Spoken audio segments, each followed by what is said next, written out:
G'day, this is Subaru's Great Australian Detour. Now we have travelled some pretty spectacular miles to find places like this.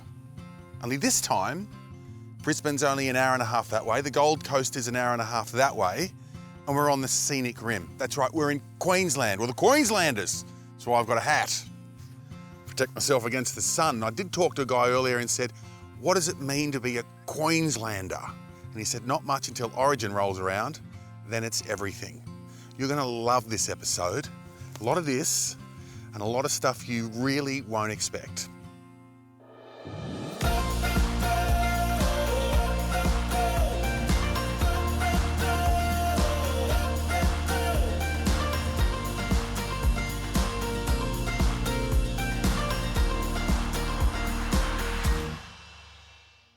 An hour's dawdle south of Brisbane and less than that due west of the Gold Coast is the Scenic Rim. Put simply, it's spectacular. From Jurassic jungles to eucalypt forests and the most beautiful farmland, the surprises keep coming.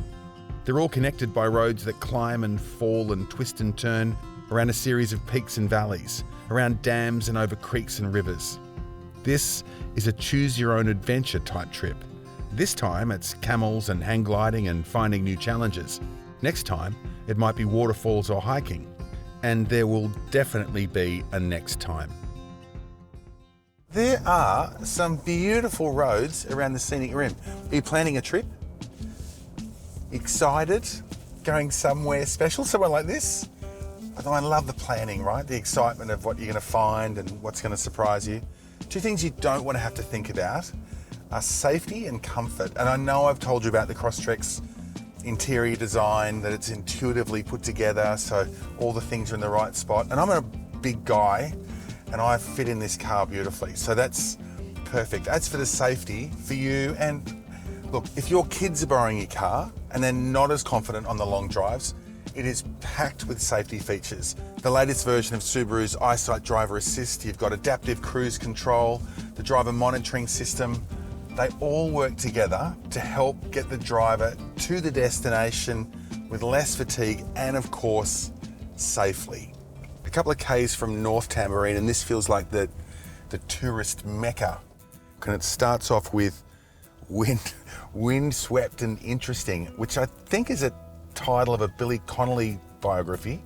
And there's one, I'm counting something specifically, two, I think that was 3 cafes in a row, like the Northern Beaches of Sydney. Sound healing, Reiki, Crystal Cuckoos is a cuckoo clock shop. Crystals, yes, definitely worth a walk. Oh, you know what's funny about this? I can't find a park. Maybe that's why it's gallery walk. You got to walk there. I suppose it's a Byron vibe. Byron with 6 or 7 fudge shops. That's what I was counting. So onward, down another windy road to something a little more energetic. If there's an opposite to the gallery walk, this may well be it. Adventure beckons.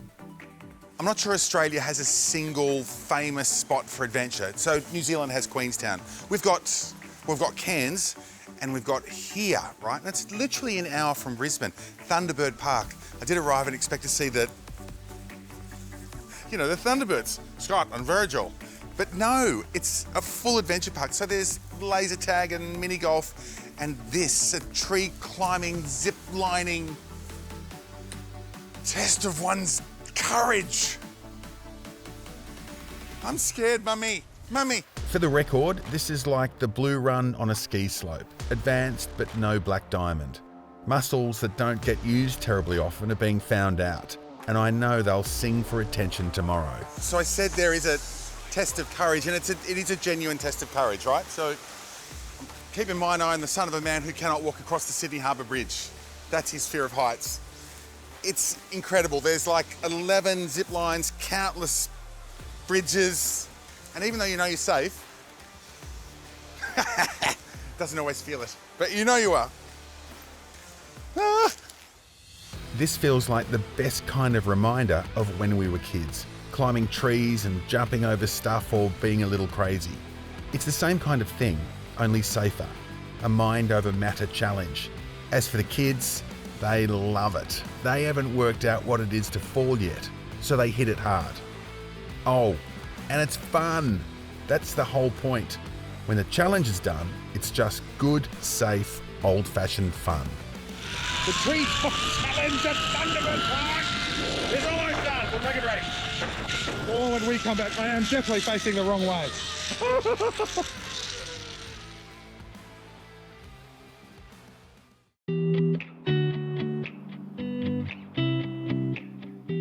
I seem to remember, in a good way, by being surprised by the off blacktop capability of my old 1984 Sportswagen. It just didn't look like the kind of car that got to where it did, you know? And the Crosstrek, whilst light years ahead of that old thing in every way, all the tech, everything, is weirdly similar. This is a really good, small, capable SUV. Excellent ground clearance. It's not going, look at me, or it's not showing off. And then when things do get a bit tough, a bit slippy or rocky or, you know, up and down, you've got X mode. So snow and dirt, deep snow and mud. It's kind of like an auto menu for terrains. If you want to go a little wider, well, that's a question of confidence. And like the Forester or the Outback, in this, I've definitely got it.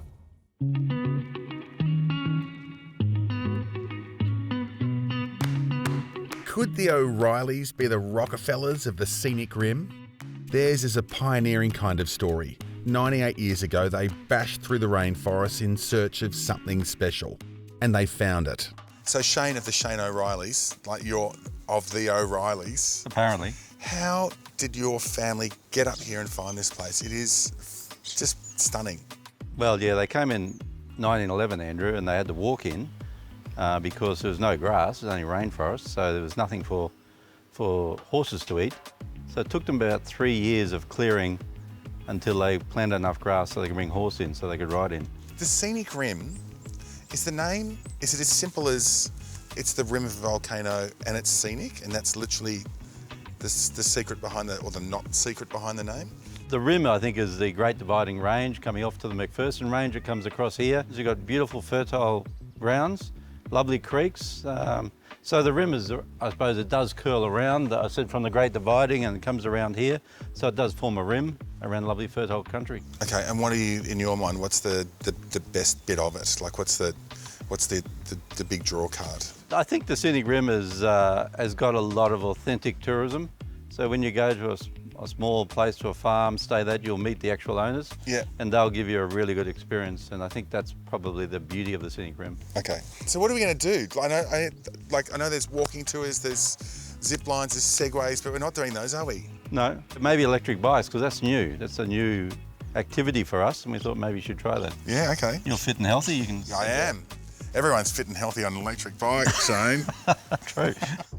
The track is brand new, but it feels like it's been here for ages. A scenic hustle through the very best of the rim. Part nature tour, part barely controlled hurdle downhill. It's a test of one's courage and skill.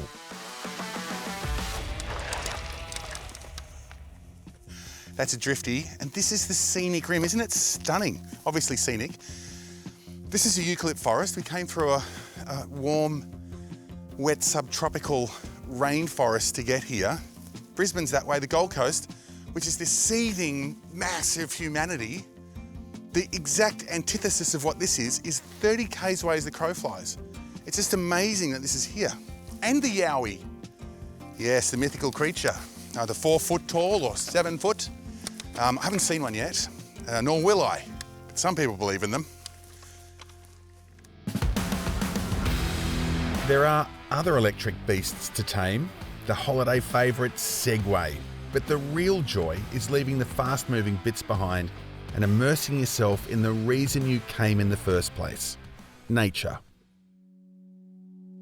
I met a lovely lady up here called Rosalind, and she's been coming since the 70s, and she reckons it hasn't changed at all. Like, it's fancier. But once you get away from the fanciness, it's exactly the same feeling, which is amazing. This is new.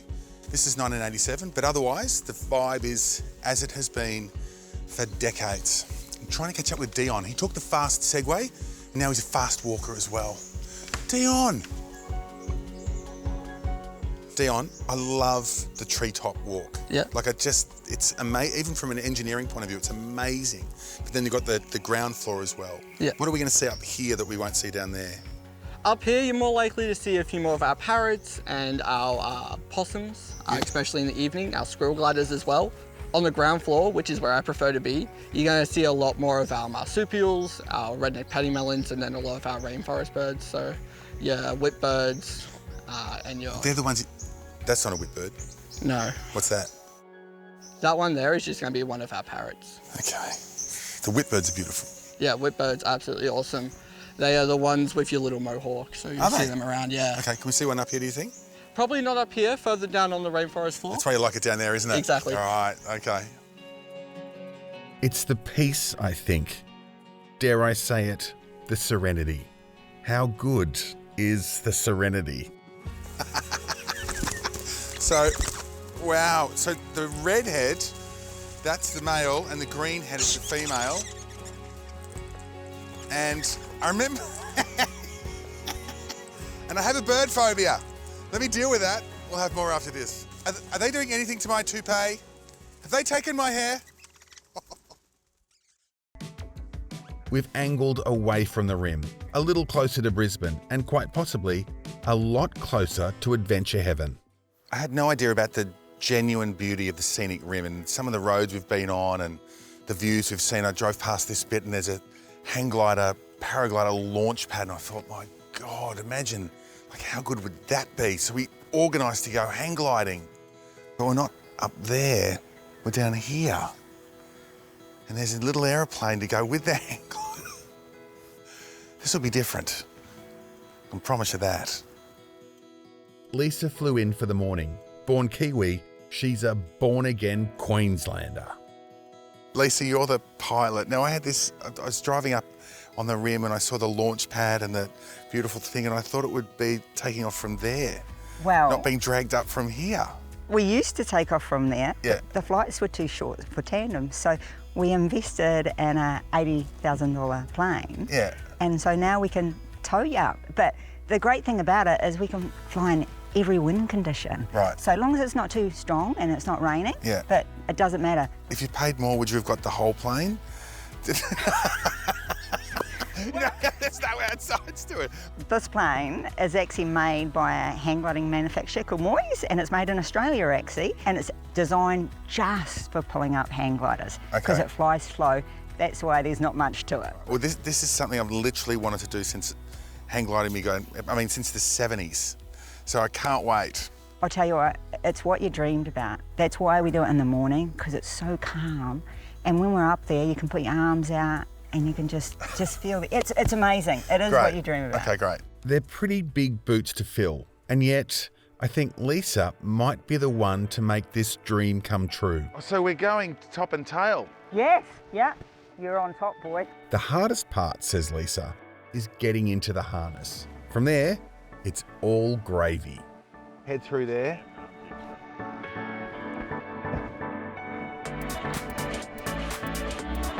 Oh, hello there, Lisa. Gosh, you're close. The ride up was great, better than expected. And then, well, it just got better, much better. I mean, we're hanging in a harness 2,000 feet in the air, suspended from a fabric wing, and it was absolutely brilliant. Honestly, verging on the spiritual. She let me fly the hang glider, but better than that, I literally felt like I could fly. I was flying, I was. And I was Supermaning too. So very, very good. Oh, and even better, it was all done at a turf farm. So of course, that needed testing too. Well, that was fun. It was exactly nothing like I expected. In fact, it was more than fun. It was unbelievable. I've literally wanted to hang glide since the 1970s. That's the whole point of the detour, right? Do things that you've always wanted to do, and then try things you've never even thought about or didn't even know about, you know? So, to the glowworms, whatever they are. A man-made cave serves as home to this glowworm festival. Kane is the king of the glowworms. He says he could talk about them for days. Frankly, I believe him. So Kane, this is my first time with glowworms. So are they worms? No, so glowworms are not actually worms. They are a type of fungus gnat. And fungus gnats are a species of fly. So they're in the order Detour, which means 2 wings. It's flies, mozzies, fungus gnats, so all that good stuff. So they're baby flies? They are, so yes. They're maggots? Yes, you could call them glow maggots, I suppose. Right. But that doesn't exactly bring the business in, so glowworms it is. Okay. The only other thing I know about them is that they have droppers. Yep. And so they're almost like spiders. Pretty much, and that's where their Latin name comes from. So arachnocampa is the prefix you'll find on all of the scientific names for the 9 different species that we have throughout Australia and New Zealand. And arachnocampa means spider-like grub. So arachno, spider-like, campa, grub. Great. So Yeah. it's not really a glowworm at all. Yeah, it's a bit ironic, a fly and acting like a spider and all that. So Yeah, okay. Very interesting little critters. So when we get into the cave, I know it's going to be dark and that's about it. Very dark. Aside from the glowworms, of course. Before we go though, you will need this for inside of the cave, just to help us see each other a little bit better. Okay. It is very, very dark in there, as we just went over, so just a little bit of a safety thing. Peace though, out, man. Yeah, okay. Cool, too easy.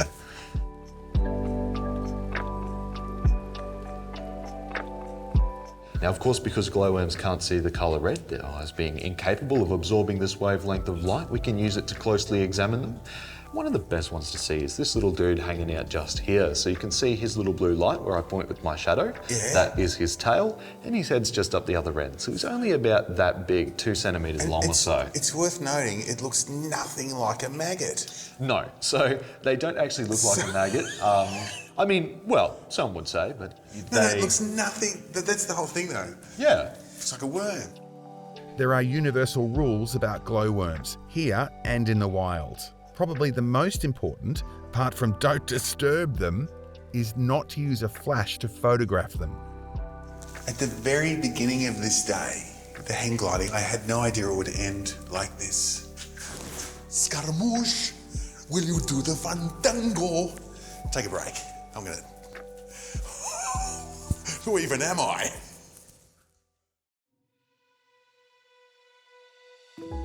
The whole idea of an iconic drive is that it goes from one place to another, like it's one road, one thoroughfare.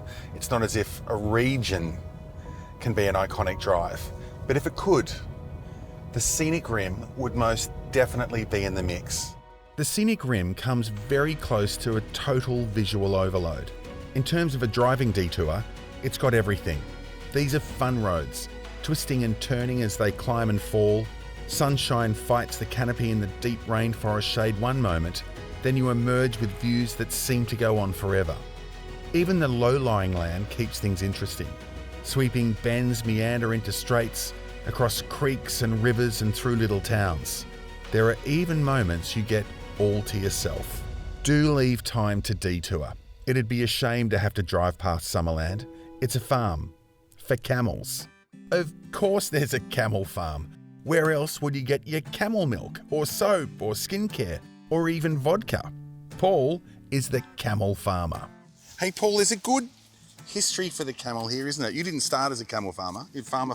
Yes, that's right. So we had camels in our grazing operation years ago and saw the benefits that they had with their passing their gut bacteria onto cattle with digestion. And then I suppose 10 years ago when the camel cull sort of hit its peak, where Australia's only solution to all our camels that we've got running around here was to cull them. And we thought, well, if we don't move soon and start sort of showcasing what other things camels can do, we'll lose them. And we've been able to set up the farm out here at Harrisville and got over 400 camels here now. So you're surprised how resourceful they actually are in terms of, it's not just riding them or feeding them, it's the milk and... Yeah, look, there's certainly some products we never thought we'd make. We started with, focusing on skin issues with our camel milk skincare, and then went cheese, You know, we can do chocolate. The vodka was making the vodka out of the whey left over from the cheese was Camel certainly vodka? Yeah, Camel vodka. Only one of its kind in the world. It's Okay. won a silver medal in the Distillers Award, so it's an amazing And product. camel chocolate. Camel chocolate, yeah, anything you can make with the powder. So once we powder that milk, we can sort of make chocolate and other stuff with that. Okay, and then so Chevelle, I know this was the Chevelle farm originally. Yep. Is that related to Harry Chevelle, as in Cairo and the camels in the Yeah, war? so First World War, General Harry Chevelle. General Harry Chevelle. Yeah, he headed up the whole mounted campaign over in Cairo and Egypt, and it was his idea to set up a camel corps over there to cart sort of food and ammunition to the front line, and you know, so yeah, it was 100 years to the day that we actually moved all the camels back here to his original farm in Harrisville. Okay, and the future's pretty bright for him, eh? Yeah, look, I mean, people who've got a lot of dairy sensitivity, so and people are looking for a solution that is, you know, natural. It comes from a mammal, so this is the only one that can do that. Okay, beautiful. All right, let's go see some more. There is something gorgeous about a camel. The ships of the desert are lovely up close. It's the lashes, I think. They are the supermodel of the desert. This one is a local, it's Queenslander, but from Northern Territory stock. So the camels have a big history. In fact, the whole area has a massive history. Flinders Peak, to the Indigenous people, that is Burungpa, and there's a huge story here. It's not mine to tell, but when you come, it's another layer of a reason to be in this area. And the camels, there you go, darling. Let's go and drink your milk. The milk is milky in that almost salty camel way. It tastes like milk, normal milk. I did try a cappuccino, but no chamomile tea. Maybe next time. The whole idea of a detour like ours is to surprise yourself. You know, go and find something new. So from the Jurassic up there at Lamington National Park and all those beautiful, beautiful roads, to coming down here to this rolling farmland. It's not cows, it's camels. I mean, camels. And it's literally 50 odd Ks from Brisbane. So why don't you leave me here while I think about Subaru's next Great Australian Detour. I think we are literally on the search for surprises. What do you reckon, Queenie? Go find something nice?